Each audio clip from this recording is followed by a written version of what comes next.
Hi hello welcome to coffee with కబుర్లు. ఈరోజు మనం ఓటీటీ రిలీజ్ కోసం కబుర్లు చెప్పుకుందాం.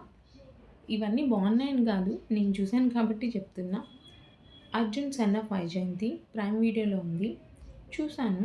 మూవీ అయితే 2 hours 24 minutes ఉంటుంది. బట్ నాకు చూడడానికి 2 days పట్టింది.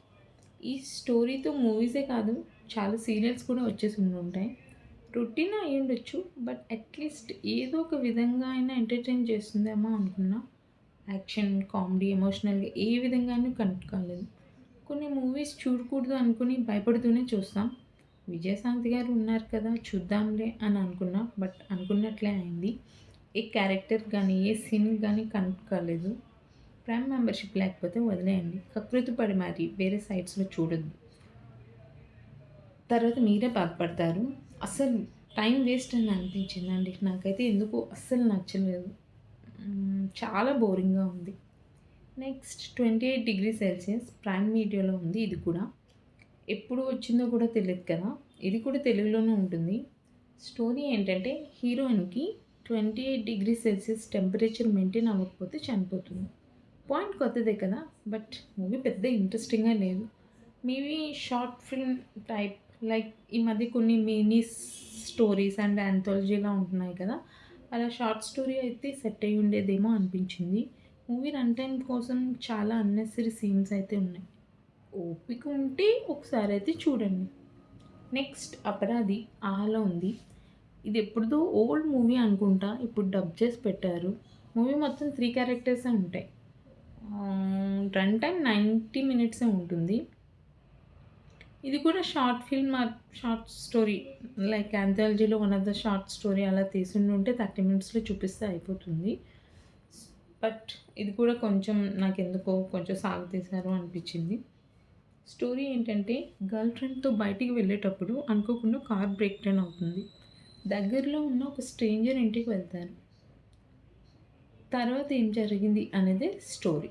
యాక్చువల్లీ సస్పెన్స్ థ్రిల్లరే ఈ మూవీ. బట్ మనం ముందే గెస్ చేసేస్తాం. పెద్ద థ్రిల్లింగ్‌గా అయితే నాకు అనిపియలేదు. ఇది కూడా తెలుగులో అవైలబుల్ ఉంది. ఆహాలో. సో, ఒకసారి ఏమీ లేదు బోర్ కొడుతుంది అని అంటే ఒకసారి అయితే చూడండి. నెక్స్ట్ 'గుడ్ బ్యాడ్ అగ్లీ' నెట్‌ఫ్లిక్స్‌లో తెలుగులో స్ట్రీమ్ అవుతుంది. ఇది ఒక క్రైమ్ యాక్షన్ కామెడీ ఫిల్మ్. కానీ మూవీ చూసాక నాకు అనిపించింది ఏంటి అని అంటే భజన, ప్రతిదానికి భజన, ప్రతి సీన్‌కి భజన, ప్రతివాడు భజన. అసలు సినిమాకి 'గుడ్ బ్యాడ్ అగ్లీ' కాకుండా భజన, భజన, భజన అని పెట్టాల్సింది. బాబోయ్! కేమియోస్ అయితే ఎన్ని వస్తాయో తెలియదు. కేమియోస్ అంటే జనరల్‌గా ఆ సీన్ ఎలివేట్ చేయాలి. లేదనంటే ఇంట్రెస్టింగ్‌గా ఉండాలి. సర్ప్రైజ్ అయినా చేయాలి. ఏదో ఒక ఇంపాక్ట్ ఉండాలి. బట్ ఈ మూవీస్‌లో కేమియోస్ అన్నీ భజన చేయడానికే వస్తాయి.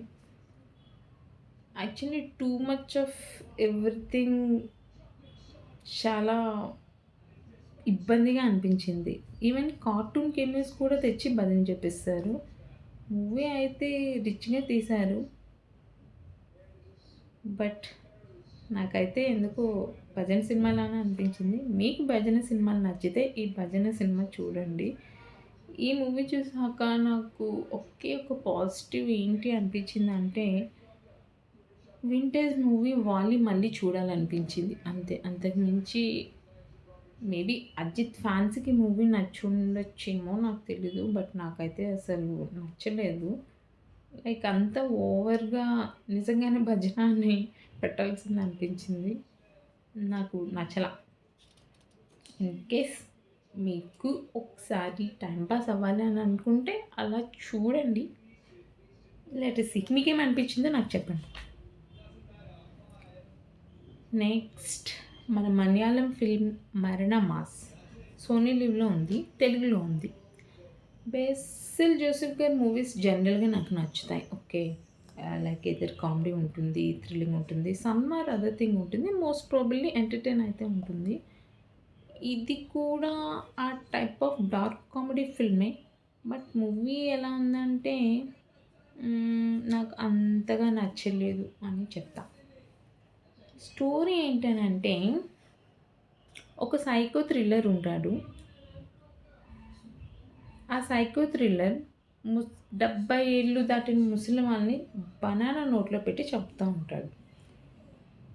మనకి ఆ బనానా విలన్ ఎవరో స్టోరీ స్టార్టింగ్‌లోనే తెలిసిపోతుంది. జనరల్‌గా సైకో థ్రిల్లర్స్‌లో చూపించినట్టు ఎలా చేస్తున్నాడు, ఆ టెన్షన్, యాంగ్జైటీ పెట్టించే సీన్స్ అలాంటివేమీ పెద్దగా ఉండవు. అలాగే బేసిల్ జోసెఫ్ ఉన్నారు కదా అనని కడుపుబ్బా నవ్వే కామెడీ కూడా లేదు. ఎందుకు డార్క్ హ్యూమర్ అని అన్నారు, కానీ నాకు అది కూడా ఎక్కడ అనిపించలేదు. మధ్య మధ్యలో చిన్న స్మైల్ వచ్చే సీన్స్ అయితే ఉన్నాయి. టైం పాస్‌కి ఒకసారయితే చూడొచ్చు. బస్‌లో ఉండే కొన్ని సీన్స్ అవి మాత్రం బావున్నాయి. సో, ఇంతకీ ఆ బనానా సైకో కిల్లర్ ముసలి వాళ్ళని చంపి బనానా నోట్లో ఎందుకు పెడుతున్నాడు? తెలియాలంటే మూవీ చూడండి. ఓకేష్ బట్ ఐ డోంట్ నో. నాకు అంత పెద్ద ఫన్ థ్రిల్లర్ అయితే అనిపించలేదు. సోనీ లీవ్‌లో ఉంది, తెలుగులో ఉంది చూడండి ఒకసారి. నెక్స్ట్ ఇన్ ద లిస్ట్ నాకైతే ఈ మూవీ ఈ వీకెండ్ అన్నీ చూసిన మూవీస్‌లో ఈ మూవీ నచ్చింది. 'ఫ్లో' ప్రైమ్ వీడియోలో ఉంది. ఇది ఆస్కార్ విన్నర్ అంట. యాక్చువల్లీ ఎప్పటినుంచో చూద్దాం అనుకుంటున్నాం. బట్ ఎందుకో టైం అవ్వక చూడలేదు. ఇట్స్ ఎన్ యానిమేటెడ్ ఫిల్మ్ అండి. ఇది తెలుగులో ఉందా అని అంటే ఇది తెలుగులోనే కాదు. ఏ లాంగ్వేజ్‌లోనూ లేదు. ఎందుకనంటే ఈ మూవీలో డైలాగ్స్ ఉండవు. సో, జస్ట్ ఓన్లీ మనకు ఆ కార్టూన్ రూపంలో జస్ట్ ఆ యానిమల్ సౌండ్స్ ద్వారానే ఉంటుంది అంతే. సో, మీకు ఈజీగా అర్థమైపోతుంది. డైలాగ్స్ లేవు కదా! అర్థం కాదు అనుకోవద్దు. అర్థమవుతుంది. ఆస్కార్ వచ్చిందని కాదు గానీ, నాకు లిటరల్లీ కొన్ని ఆస్కార్ విన్నర్స్ మూవీస్ నచ్చవు. ఎందుకో తెలీదు. Sorry to say this one. నిజంగానే చాలా ఆస్కార్ వచ్చిన మూవీస్ నేను ట్రై చేశాను. కొన్ని ఎందుకో నాకు నచ్చలేదు. అసలు ఎలా వచ్చారా బాబు అనుకునేదాన్ని. బట్ ఇదైతే ఆ కేటగిరీ కాదు. లాంగ్వేజ్ బ్యారియర్ లేదు కాబట్టి, నాట్ ఈవెన్ సింగిల్ డైలాగ్ కూడా. మొత్తం ఇదొక స్టోరీ ఏంటంటే, ఒక cat survival adventure story. Movie అయితే బావుంది. అద్భుతమైన వీఎఫ్ఎక్స్‌లు అయితే ఉండవు కానీ, చూడటానికైతే బావుంటుంది. ఎమోషన్ ఉంటుంది, కామెడీ ఉంటుంది.